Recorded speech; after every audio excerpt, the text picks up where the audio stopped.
अपनी जीत का इतना भी गुमान न कर, ऐ बेखबर, क्योंकि इस शहर में तेरी जीत से कहीं ज्यादा मेरी हार की चर्चे हैं। 17 साल 17 बार आरसीबी की हार फिलहाल सोशल मीडिया पर चर्चा का विषय है।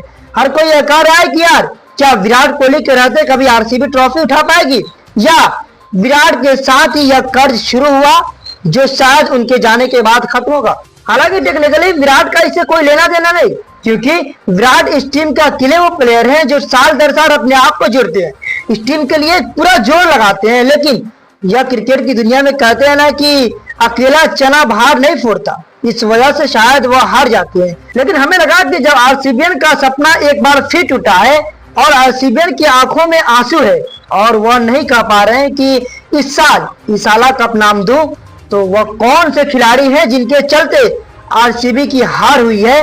लेकिन ऑफकोर्स रोज बहुत अच्छा खेली, उनके पास ट्रेंट बोल्ट और अश्विन के खतरनाक गेंदबाजी थे, पायल और रियान पराग जायसवाल इनकी समझदार बल्लेबाजी थी। लेकिन जो 5 खिलाड़ी आरसीबी को डुबो रहे थे उनमें से पहला नाम ग्लेन मैक्सवेल का है।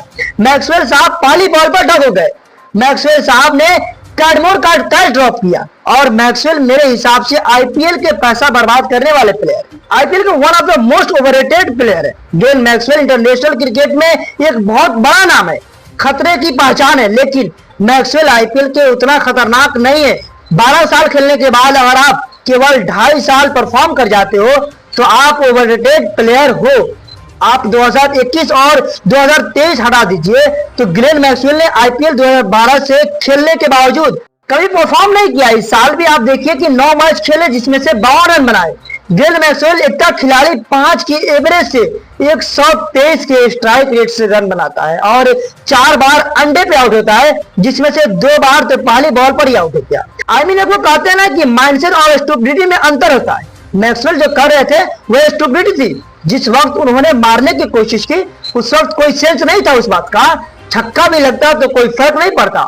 और यही वजह है कि ओवररेटेड प्लेयर है और आरसीबी को डुबाने में इनकी सबसे बड़ी भूमिका रही, बहुत बड़ी भूमिका रही। मैच दर मैच इस मैच में 0, पिछले मैच में 16 रन, उससे पहले 4 रन, उससे पहले 0 पर फिर 0, एक मैच में 28 बनाते हैं, बाकी 3 और 0। तो पहले खिलाड़ी मैक्सवेल हो गए। दूसरे खिलाड़ी की बात करें तो मेरे हिसाब से दिनेश कार्तिक आउट थे। आरसीबी फ्लॉप चल रही थी, लेकिन किस्मत मेहरबान थी, अंपायर की बेईमानी चल रही थी, कार्तिक को नॉट आउट दे दिया गया। लेकिन कार्तिक नॉट आउट होने के बाद ऐसा लगा कि जहां आरसीबीएन पूछने लगे कि भाई तुम आउट क्यों हो, आउट थे लेकिन आउट क्यों नहीं दिया गया, यार तुम आउट हो जाते। 13 बॉल में 11 रन बनाए उन्होंने और इस मैच के बाद रिटायरमेंट का ऐलान कर दिया।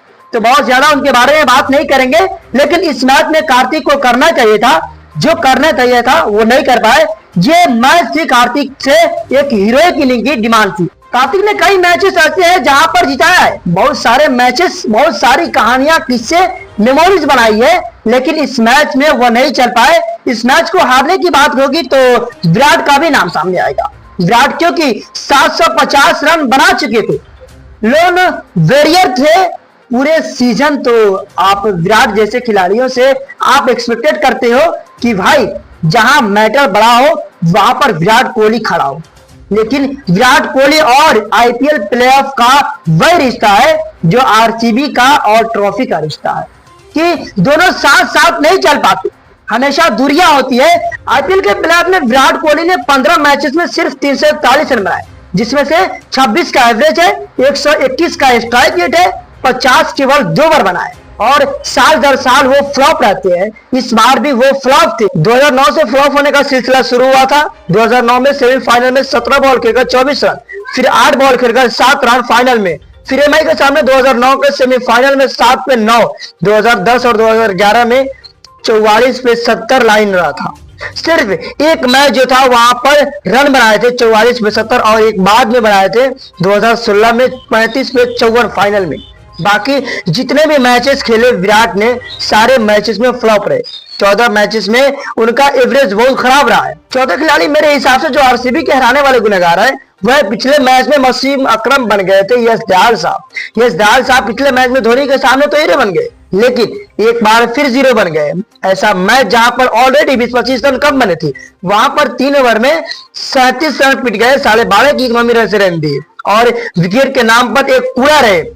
सीएसके के सामने तो जो हीरो थे ना, वो आरआर के सामने विलन बन गया और इसी वजह से कहानी खत्म हुई। सीएसके के सामने फिर विकेट डॉट डॉट विकेट कहानी थी, लेकिन इस बार वह कहानी नहीं चली और आखिरी ओवर से पहले ही उनकी कहानी खत्म हो गई। मौका ही नहीं मिला, यश दयाल की कोई मौका ही नहीं मिला उसके बाद, और वो भी हार के जिम्मेदार। पांचवी और अंतिम कहानी जो है मेरे हिसाब से वो किस्मत की थी। आरसीबी और टॉस का रिश्ता इस मैच में खराब हुआ, जिस वजह से भी कहानी गड़बड़ हुई। आरसीबी अगर टॉस जीती तो शायद गेंदबाजी लेती और गेंदबाजी में वो चेस करती, चेस में विराट शायद अच्छा करते, लेकिन आरसीबी का किस्मत खराब थी।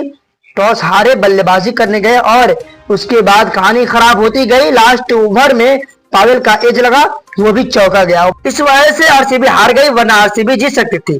81 पे 1 था, फिर 112 पे 4 हो गया। अगर वही 2 विकेट और गिरते तो शायद आरसीबी जीत जाती, क्योंकि राजस्थान की बैटिंग में डेप्थ नहीं थी। लेकिन फिर थोड़ा डीप ले गए हिटमैन और रियान पराग, फिर मौका मिला 157 पे 5, 164 पे 6, लेकिन फिर कहानी उनकी खत्म हो गई। तो मेरे हिसाब से ये 5 लोग या 5 कारण आरसीबी के हार की जिम्मेदार है। खैर, आपको क्या लगता है कि आरसीबी के हार के गुनहगार कौन से खिलाड़ी हैं? कमेंट बॉक्स में जरूर बताइएगा। तो जाने से पहले वीडियो को दिल से लाइक और चैनल को सब्सक्राइब जरूर कीजिए। तो मिलते हैं अगले वीडियो के साथ, तब के लिए बाय।